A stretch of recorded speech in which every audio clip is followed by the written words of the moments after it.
Hi, guys. You're with me on Off the Record with Dave. We're continuing our conversations with Doug, good friend of mine. We're just going to go a little bit deeper about music and things like that. Hopefully, you're enjoying the content. If you do, remember like, share, and subscribe. And that's it. So, Doug, let's get back into it. So, what you're a guitar player, correct? Try to, yes. You play guitar. Um, what was the album that made you go out and buy your guitar? um, with that, well, It was a because I collection of mentioned, albums. yeah, exactly.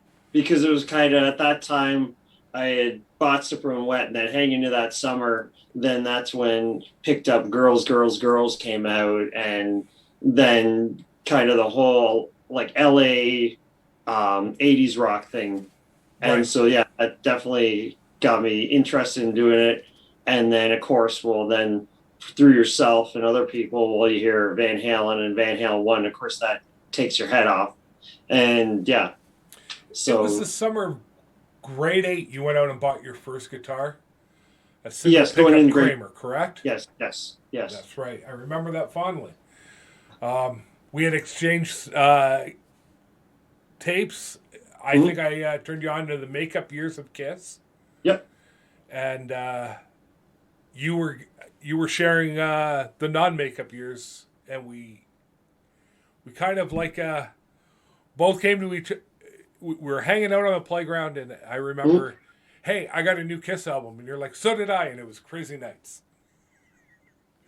So, and yeah, then we're right there too. That was huge too, because like back in the day, and still a fan of, but yeah, Bruce Kulick, and especially with Crazy Nights, there was a lot of slick guitar on there, and yeah, even with the non makeup years with him, with Asylum, with well later on with albums like Revenge, but yeah, like he definitely was a guy that kind of caught my attention.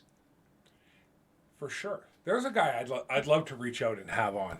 If if we can get there, Doug, I'd Yeah, love to sit down with Bruce Kulick. But yeah, no, just he for does you, stories. and we saw them on. Well, you saw them on the Crazy Nights tour, Yes, and then we went on the Hot in the Shade tour. yeah, that one, and then Revenge too. Yes, That's right. That's right. yeah, Revenge. Yep. So, a little bit more questions here. Uh, do you have a favorite concert? Um, yeah, now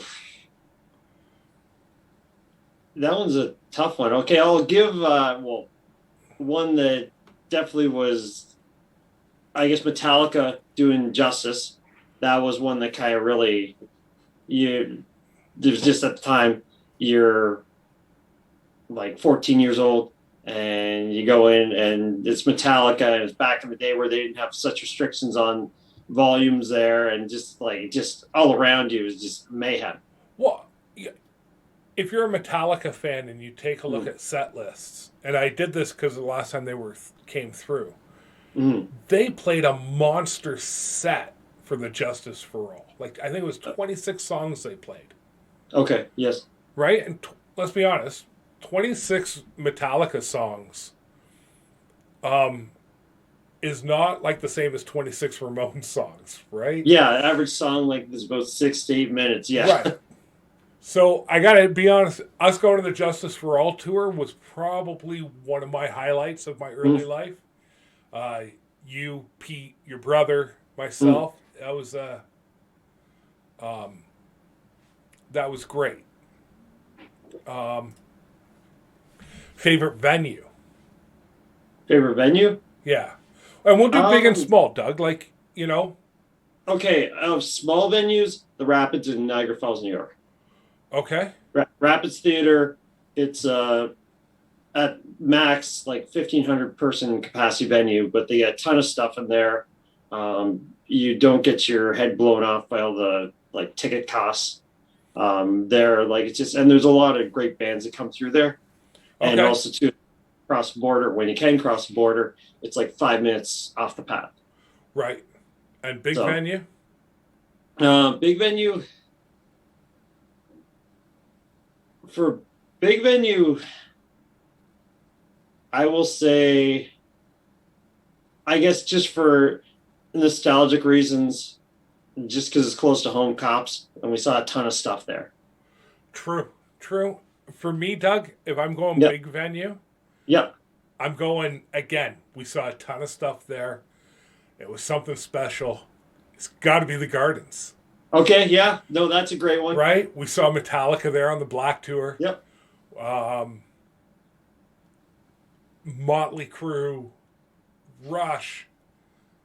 I didn't see Rush with you, but we yep, saw them at Cops. yep. Again, Kiss, the Revenge Tour, right? Yep. If I maybe I said that already, but there was about 5 or 6 great shows we saw in there. There was just something about being in that place. Well, also too with the gardens back in the day, because that's when Young Street had its charm of being Right, able to go up and down, and they had all the head shops and stuff. Because my brother and I went to see Kiss and Ted Nugent, and so that one same thing. We go walking into the concert after spending the afternoon on Young Street, so you have a bag full of T-shirts and posters, right? right, So yeah, Eh, no, just that was part of the charm of it. right. Well, again, like you talked about Metallica, and if you, I remember being, again, there's some stories we won't get into about the Justice for All tour, Doug, but I remember us waiting outside Cops Coliseum, and everybody's like, Mm, "Did you hear Metallica was in Cheapy's Records? They were mm. buying stuff, and that was when Metallica was still cool, right? Like, not that they're not cool now, but they weren't as big, right? So, Yes. and everybody had this rumor that Metallica was out shopping for records while they were wait before the show and stuff. And it's one of the things I remember. I was like, man, why did we just sit around your place all day? We should have been. Well, that's also before social media. If it was on social media, you would have known right off the hop. True, Or yeah, true, a absolutely. different era. Um, and for small venue, Doug, I have a few that I really like. Okay. Um, now that I'm out here, there's the Starlight Room in Edmonton, Okay. and I recently went down there. Well, recently, 2 years ago. Well, by COVID time, that's recent. That's right. I saw the Stiff Little Fingers and the Mahones down there, and it's an old Okay. movie theater. Probably holds maybe 700 people, maybe more.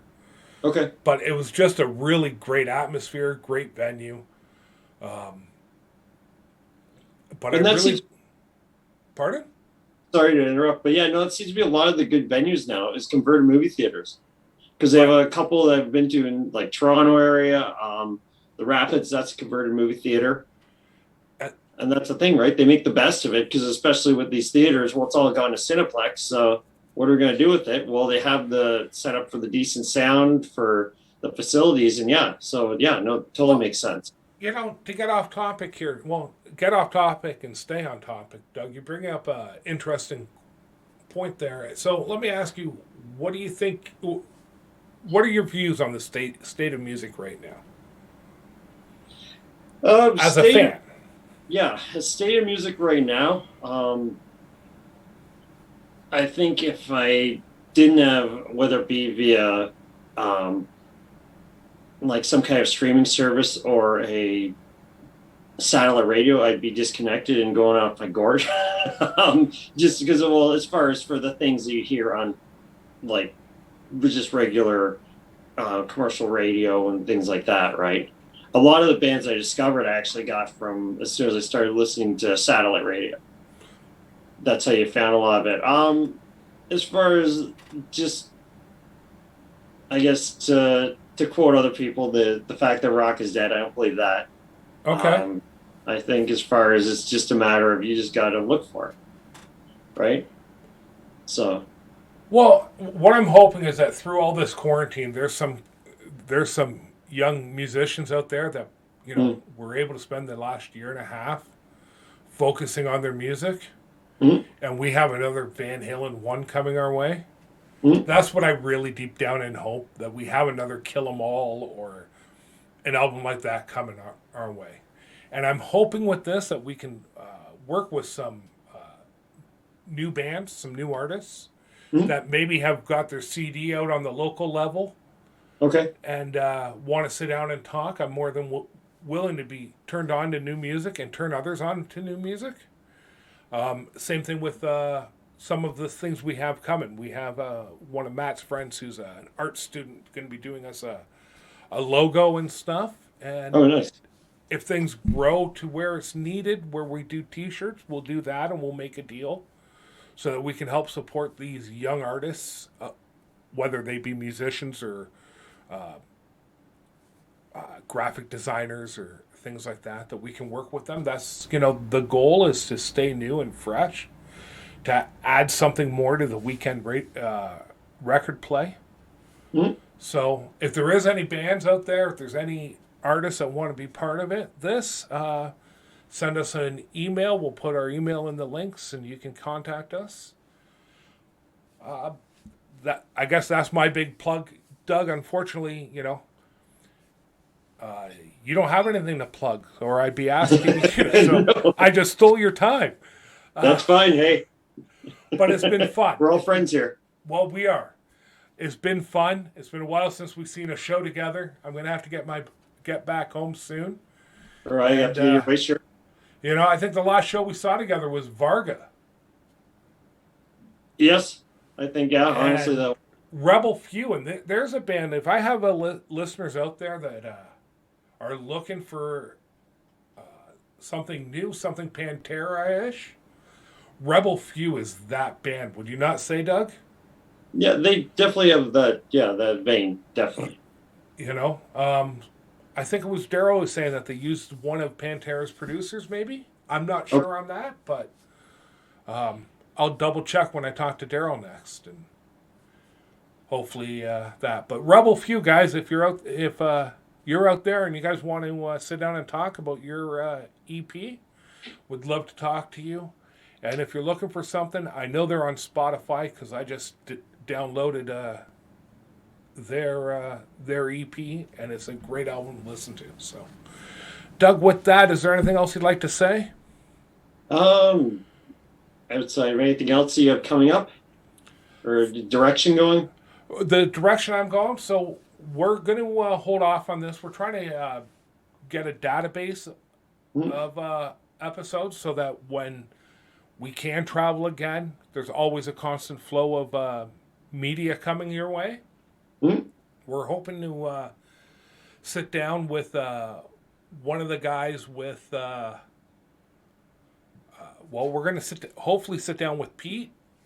He's got his great t-shirt company, and the name is escaping me now. Is it Metal First? Or me first? Me First. That's it.